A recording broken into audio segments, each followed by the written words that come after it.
حضرت عائشہ صدیقہ رضی اللہ تعالی عنہا سے کسی نے پوچھا تھا صحابہ کرام علیہم رضوان میں سے کہ اماں جی نبی پاک کے اخلاق کس طرح کے تھے؟ تو فرمانے لگی قرآن مجید ہی رسول پاک کے اخلاق ہیں۔ اور پھر حضرت عائشہ صدیقہ رضی اللہ تعالیٰ عنہ اس شخص سے کہنے لگیں چاہے تو سورہ مومنون پڑھ لو۔ تو انہوں نے یہ ابتدائی آیات سورہ مومنون کی جب تلاوت کی تو حضرت عائشہ فرمانے لگی یہی تو میرے نبی پاک کے اخلاق ہیں، اور یہی وہ آیات ہیں جن میں اللہ تبارک و تعالیٰ نے بندہ مومن سے تقاضا کیا ہے کہ اگر وہ جنت کا وارث بننا چاہتا ہے، جنت وہ جگہ ہے جہاں رسول کریم علیہ السلام کا قرب بھی ملے گا اور رب کریم کی زیارت بھی نصیب ہوگی، وہ مقام فلاح، وہ مقام کامیابی، وہ مقام جہاں اللہ تعالیٰ اپنے بندوں پر اپنی رضا نازل فرمائے گا، اس مقام کا نام مقام جنت ہے۔ تو اس سورہ مبارکہ کی ابتدائی آیات کے اندر اللہ تبارک و تعالیٰ نے ان صفات کا تذکرہ فرمایا ہے کہ اگر وہ صفات ہم اپنے اندر پیدا کرنے میں کامیاب ہو جائیں، معنی یہ ہے کہ ہمیں اللہ تبارک و تعالیٰ نے جنت کا وارث بنا دیا ہے۔ بڑے غور کے ساتھ سورہ مومنون کی ان ابتدائی آیات پر غور کرنا چاہیے۔ رب فرماتا ہے قد افلح المؤمنون، تحقیق مومن کامیاب ہو گئے۔ کون سے مومن؟ الذین ہم فی صلاتہم خاشعون، وہ جو اپنی نمازوں میں گڑ گڑانے والے ہیں، خشوع کے ساتھ، عاجزی کے ساتھ، انکساری کے ساتھ، ذوق کے ساتھ نماز پڑھنے والے ہیں۔ والذین ہم عن اللغو معرضون، اور وہ جو بیہودہ باتوں سے منہ پھیرنے والے ہیں، لغویات سے اپنا رخ پھیرنے والے، سنجیدہ لوگ۔ پھر ارشاد فرمایا والذین ہم للزکاۃ فاعلون، جو زکوٰۃ دینے کا کام کرنے والے ہیں۔ پھر فرمایا والذین ہم لفروجہم حافظون، اور وہ لوگ جو اپنی شرمگاہ کی حفاظت کرنے والے، اپنی شرمگاہ کی حفاظت کرنے والے۔ الا علی ازواجہم، مگر یہ کہ اپنی بیویوں پر، او ما ملکت ایمانہم، یا اپنی شرعی باندیوں پر۔ اس زمانے میں جو لونڈی خریدی جاتی تھی اس سے بھی وطی کرنا جائز تھا، اگرچہ اب لونڈیاں موجود نہیں ہیں تو یہ فعل بھی موجود نہیں، سوائے اپنی بیویوں پر یا شرعی باندیوں پر۔ فَإِنَّهُمْ غَيْرُ مَلُومِينَ، فرمایا جو یہ کام کرے اس پر کوئی ملامت نہیں ہے، اپنی بیوی کے پاس شرعی طریقے سے جائے یا باندی کے پاس جائے۔ فَمَنِ ابْتَغَىٰ وَرَاءَ ذَلِكَ، اور جو آدمی اس کے بعد اس حد سے بڑھے، اس کے سوا کچھ اور کرے جو بندہ، فرمایا فَأُولَٰئِكَ هُمُ الْعَادُونَ، یہ لوگ حد سے بڑھنے والے ہیں، جو لونڈیوں اور باندیوں کے علاوہ، اپنی بیویوں کے علاوہ کسی اور جگہ گندگی کریں، یہ حد سے بڑھنے والے، حدوں کو کراس کرنے والے لوگ ہیں۔ پھر ارشاد فرمایا وَالَّذِينَ هُمْ لِأَمَانَاتِهِمْ وَعَهْدِهِمْ رَاعُونَ، اور وہ جو اپنی امانتوں اور اپنے وعدوں کی رعایت کرتے ہیں، امانتیں ادا کرتے ہیں، وعدے پورے کرتے ہیں۔ اور وہ لوگ جو اپنی نمازوں کی حفاظت کرنے والے ہیں، جن میں یہ خوبیاں آ گئیں۔ میرا رب فرماتا ہے نماز میں خشوع وضو حاصل ہو گیا، فضولیات سے بچ گئے، زکوٰۃ ادا کرنے والے بن گئے، شرمگاہ کی حفاظت کرنے والے بن گئے، امانتیں عہد پورے کرنے والے بن گئے، اپنی نمازوں کے محافظ ہو گئے۔ اللہ اکبر، قربان جائیں۔ مالک فرماتے ہیں اولئک ھم الوارثون، یہی لوگ تو وارث ہیں۔ یا اللہ کس چیز کے؟ فرمایا الذین یرثون الفردوس، یہ لوگ جنت کے وارث ہیں، یہ جنت کے وارث ہیں یہ لوگ۔ ہم فیہا خالدون، اور فردوس سے، جنت سے نکالے نہیں جائیں گے، ہمیشہ ہی جنت میں رہیں گے۔ یہ آیات اللہ کا مطالبہ بھی ہے، یہ آیات صحابہ، اہل بیت، اولیاء اللہ، ان تمام کی سیرت کا عکس بھی ہے۔ اور سب سے بڑھ کر سیدہ عائشہ صدیقہ فرماتی ہیں یہی تو آیات ہیں جنہیں اچھی طرح سمجھ لو گے تو تمہیں مدینے والے کے اخلاق بھی سمجھ میں آ جائے گا، حضور کے اخلاق بھی تمہیں سمجھ میں آئے۔ بڑے غور کے ساتھ سورہ مومنون کی ان ابتدائی آیات پر غور کرنا چاہیے۔ رب فرماتا ہے قد افلح المؤمنون، تحقیق مومن کامیاب ہو گئے۔ کون سے مومن؟ الذین هم فی صلاتہم خاشعون، وہ جو اپنی نمازوں میں گڑ گڑانے والے ہیں، خشوع کے ساتھ، عاجزی کے ساتھ، انکساری کے ساتھ، ذوق کے ساتھ نماز پڑھنے والے ہیں۔ دیکھیں قرآن نے یہ نہیں کہا شروع میں کہ وہ لوگ اپنی نماز پابندی سے پڑھتے ہیں، بلکہ فرمایا وہ نمازوں میں عاجزی کرتے ہیں، وہ نماز میں خشوع کرتے ہیں، خضوع کرتے ہیں۔ نماز ہم بھی پڑھتے ہیں، ڈھیر سارے لوگ ہیں جن کا یہ مطالبہ ہے کہ میرا نماز میں دل ہی نہیں لگتا۔ پہلی بات تو یہ ہے کہ دل نہ بھی لگے تو نماز پھر بھی پڑھنی ہے، اور دوسری بات یہ کہ دل لگانے کو بھی تو کچھ انسان کے پاس چیزیں ہونی چاہیے نا، کوئی ضروریات ہوتی ہیں۔ سب سے پہلی بات یہ کہ مسئلہ نماز کا نہیں، مسئلہ اہمیت کا ہے۔ آپ نے اللہ تبارک و تعالیٰ کی ذات کی، رب کریم کے جلالت کی جتنی زیادہ اہمیت اپنے دل میں محسوس کر لی، اتنا ہی نماز کی طرف توجہ آپ کی بڑھ جائے گی۔ آپ سادی سی مثال ہے، غور کر لیں، جتنا آپ اپنے استاد کو پروٹوکول دیتے ہیں، جتنی عزت کرتے ہیں، اتنا ہی وقت پہ آپ ان کے پاس پہنچ بھی جاتے ہیں۔ اگر آپ کے دل میں اہمیت نہیں ہے تو آپ ٹال دیں گے، اور جس استاد کی اہمیت ہے اس کے فون کی گھنٹی بجتے ہی فون بھی اٹھایا جائے گا، اور بات پوری مکمل بھی نہیں ہوگی تو کہا جائے گا جیسے آپ کہیں گے، اور جو وقت وہ دیں گے ان سے 10 منٹ پہلے پہنچنے کی کوشش بھی کی جائے گی۔ بس سمجھ لیں دل لگنے نہ لگنے کا مسئلہ نہیں، اہمیت کا مسئلہ ہے۔ آپ جتنی اپنے مالک کی بارگاہ کی اہمیت سمجھ لیں گے، اتنا ہی وقت پہ مسجد آئیں گے، اتنا ہی شوق سے نماز پڑھیں گے۔ دوسری بات، نماز کے ترجمے پہ غور کریں۔ آپ یقین کریں اگر نماز کا ترجمہ ہمیں آ جائے نا تو ہمیں تو یوں لگے کہ ہم تو اپنے مالک کی بارگاہ میں عرض و معروض کرنے حاضر ہوئے ہیں۔ یہ سورہ فاتحہ ہی دیکھ لیں آپ، حضور فرماتے ہیں، رب فرماتا ہے سورۃ فاتحہ آدھی میری ہے آدھی میرے بندے کی ہے۔ جب اس نے کہا الحمدللہ رب العالمین الرحمن الرحیم مالک یوم الدین ایاک نعبد و ایاک نستعین، جب یہاں تک وہ لفظ کہتا ہے تو یہ حصہ میرا تھا۔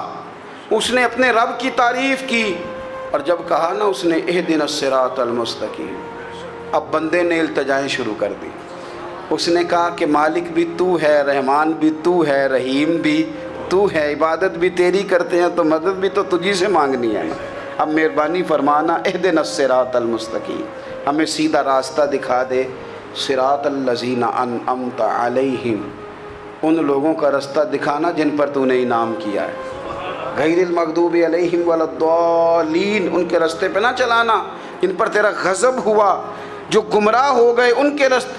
تو نماز میں جب ترجمے پر آپ کا غور ہوتا ہے تو آپ کا تو دل خود بخود لگ جاتا ہے، شوق بڑھ جاتا ہے آپ کا۔ تو اتنی چیزیں ہم زندگی میں یاد کرتے ہیں، تو اگر ترجمہ بھی نماز کا یاد کر لیں اور پھر شوق سے پڑھیں تو آپ یقین کریں طبیعت کھنچی چلی آئے گی۔ ہمارے یہاں کچھ لوگ نماز پڑھتے ہیں پر بڑی لاپرواہی سے پڑھتے ہیں، کبھی ادھر دیکھتے ہیں کبھی ادھر دیکھتے ہیں، کبھی بال سہلاتے ہیں۔ وہ میں نے دیکھا ہے سجدے جا رہے ہیں تو سیانے سیانے بندے کبھی کپڑے کو چھیڑ رہے ہیں، کبھی جگہ کو چھیڑ رہے ہیں۔ میرے نبی کریم صلی اللہ تعالیٰ علیہ وسلم نے فرمایا ان لوگوں کا کیا حال ہے جو اپنی نماز میں نظریں آسمان کی طرف اٹھاتے ہیں، رکوع سے اٹھے تو اوپر دیکھنا شروع کر دیا، کیا حال ہے ان کا۔ اور پھر حضور نے ایک موقع پر تو سختی فرمائی، فرمایا جو نماز پڑھتے اپنی نظریں آسمان کی طرف اٹھاتا ہے وہ باز آ جائے، ورنہ ایسا نہ ہو کہ رب اس کی آنکھیں ہی چھین لے، وہ باز آ جائے اس کام سے۔ خشوع کے ساتھ نماز پڑھے، عاجزی کے ساتھ نماز پڑھے، اس کا دل لگا ہوا ہو نماز کے اندر۔ میرے نبی پاک صلی اللہ تعالیٰ علیہ وآلہ وسلم کے غلام حضرت انس بن مالک رضی اللہ تعالیٰ عنہ فرماتے ہیں کہ رسول پاک صلی اللہ علیہ وسلم نے مجھ سے فرمایا تھا کہ بیٹے نماز میں ادھر ادھر دیکھنے سے بچو، کیونکہ فرمایا نماز میں ادھر ادھر توجہ کرنا یہ بندے کو ہلاک کر دیتا ہے، ہلاکت ہے اس میں۔ اگر تم نے ادھر ادھر توجہ کی، نماز تم مالک کی بارگاہ میں کھڑے ہو اور تم دیکھ ادھر ادھر رہے ہو۔ تو ایک تو نماز عاجزی کے ساتھ، پھر فرمایا والذین ہم عن اللغو معرضون، وہ لوگ جو فضول باتوں سے، لغویات سے اپنا منہ پھیر لیتے ہیں، فضولیات سے۔ ہمارے ہاں نا بہت سارے لوگ ایسے ہیں جو بلا وجہ ان چیزوں میں دلچسپی لیتے ہیں جو ان کے مطلب کی نہیں ہے، ان کے مطلب کی مطلب آپ کسی سے ملنے کہتے ہیں کیا حال ہے؟ ٹھیک ہے جی۔ بچوں کا کیا حال ہے؟ ٹھیک ہے۔ بچے کتنے ہیں؟ تو بھئی آپ کو جب پتہ ہی نہیں تھا کتنے ہیں تو حال کیوں پوچھا آپ نے؟ آپ کرتے کیا ہیں؟ آپ کا بڑا بھائی کیا کرتا ہے؟ چھوٹا بھائی کیا کرتا ہے؟ ابا جی کیا کرتے ہیں؟ بھئی آپ کے مطلب کی بات نہیں، آپ مطلب کی مقصد کی بات کریں، بے مقصد باتوں میں الجھنے کی ضرورت نہیں ہے۔ دیکھیں، اپنا ادارہ میں چلاتا ہوں، اپنا گھر آپ چلاتے ہیں، اپنی ڈیوٹی آپ کرتے ہیں، آپ کو زیادہ بہتر پتہ ہے کہ آپ اپنا گھر کیسے چلا رہے ہیں، مجھے زیادہ بہتر پتہ ہے کہ میں مدرسہ مسجد، مجھے زیادہ بہتر پتہ ہے اس کے اندر کون سی اصطلاح کس طرح کرنی ہے، یہ مجھ سے زیادہ بہتر کوئی بندہ جانتا نہیں۔ اب ہم کیا کرتے ہیں، جب ہم دوسرے کے کام میں مداخلت کرتے ہیں تو دو نقصان ہوتے ہیں، ایک تو اس کے ساتھ ہمارا رائے کا اختلاف ہو جاتا ہے، اور دوسرا ہمارے اپنے بہت سارے کام رہ جاتے ہیں، کیونکہ ہماری توجہ ہی دوسرے کی جانب تھی، اپنے بڑے سارے کام رہ جاتے ہیں۔ اس لیے بہت ساری ایسی چیزیں ہیں جن میں بلا وجہ کوئی مقصد نہیں۔ ہم پرانے لوگوں سے باتیں سنا کرتے تھے، ہمارے بزرگ کہا کرتے تھے جڑے پنڈ جانا نہیں، جڑے پنڈ جانا نہیں اودا راہ پوچھنے دی کی لغویات میں نہ الجھے، فضولیات میں نہ الجھے، یعنی ٹو میں رہنا، ٹو میں۔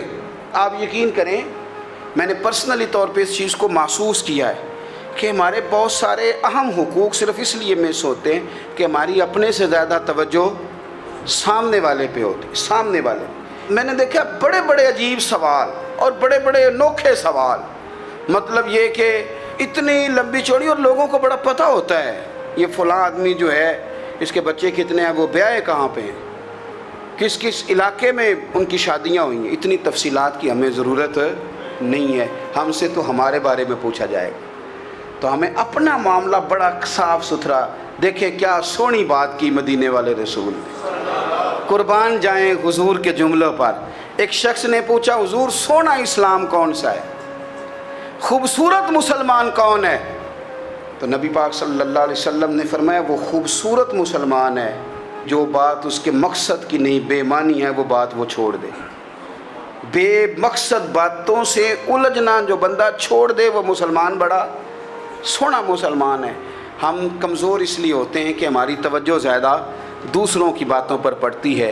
پھر فرمایا والذین هم للزکاۃ فاعلون، وہ لوگ جو زکوٰۃ دینے کا کام کرتے ہیں، صدقات کرتے ہیں، خیرات کرتے ہیں، وہ کامیاب ہو جاتے ہیں۔ پھر فرمایا والذین هم لفروجہم حافظون، وہ جو اپنی شرمگاہ کی حفاظت کرتے ہیں۔ نوجوان میری بات پر توجہ کریں، فرمایا وہ لوگ جو اپنی شرمگاہ کی، والذین هم لفروجہم حافظون، وہ لوگ جو اپنی شرمگاہ کی حفاظت کرتے ہیں۔ حضور غوث پاک رضی اللہ تعالیٰ عنہ فرمایا کرتے تھے دو چیزیں انسان اپنی سنبھال لینا، ایک پیٹ اور ایک شرمگاہ، تو فرماتے تھے ولایت اس کے بڑی قریب آ جاتی۔ ہم نہ ان لذات میں الجھ جاتے ہیں۔ سیانے سیانے بندے روٹی کمر سیدھی کرنے کے لیے کھانی چاہیے، زبان کے ذائقے کے لیے نہیں کھانی چاہیے۔ یہ زبان کا ذائقہ لگ جائے یہ کہیں کا نہیں چھوڑتا انسان کو۔ اپنی شرمگاہ کی جو لوگ حفاظت کر لیتے ہیں، کوئی بڑے سے بڑا گناہ کرنے سے بھی بندہ کافر نہیں ہوتا، بندہ کفر کرنے سے کافر ہوتا ہے۔ گناہ بڑے سے بڑا کرنے والا بھی گناہ گار ہے، کافر نہیں۔ لیکن بعض گناہ ایسے ہیں جو جس وقت بندہ کر رہا ہوتا ہے اس وقت وہ مومن نہیں ہوتا۔ میرے نبی کریم صلی اللہ تعالیٰ علیہ وسلم نے فرمایا جب کوئی شرابی شراب پیتا ہے اس وقت مومن نہیں ہوتا، جب کوئی چور چوری کرتا ہے تو اس وقت مومن نہیں ہوتا، اور جب کوئی زانی زنا کرتا ہے تو تب وہ مومن نہیں ہوتا۔ اتنی دیر کے لیے اس کے دل سے ایمان نکال لیا جاتا ہے۔ یہ جو ہمارے لڑکے بن سنور کے نکلتے ہیں، یہ جو میک اپ کا خرچہ لڑکیوں کے برابر لڑکوں کا ہوتا جا رہا ہے، یہ جو لڑکے بھی رات کو چہرے پر کریم لگا کر کے سوتے ہیں، یہ بتا سکتے ہیں کہ مقاصد کیا ہے؟ بتا سکتے ہیں؟ یعنی بچے بھی بغیر شیمپو کے بال نہیں دھوتے، مثلا کیا کرنا ہے آپ نے اس کا؟ بڑی بڑی قیمتی چیزیں جو ہیں وہ آپ نے رکھی ہوئی ہیں، مقصد کیا ہے؟ یہ جو ہمارے بچے بن سنور کے نکل رہے ہیں تو کیا دعوت دے رہے ہیں سوسائٹی کو؟ شارٹ نکرے پہن کے جو نکلے ہوئے ہیں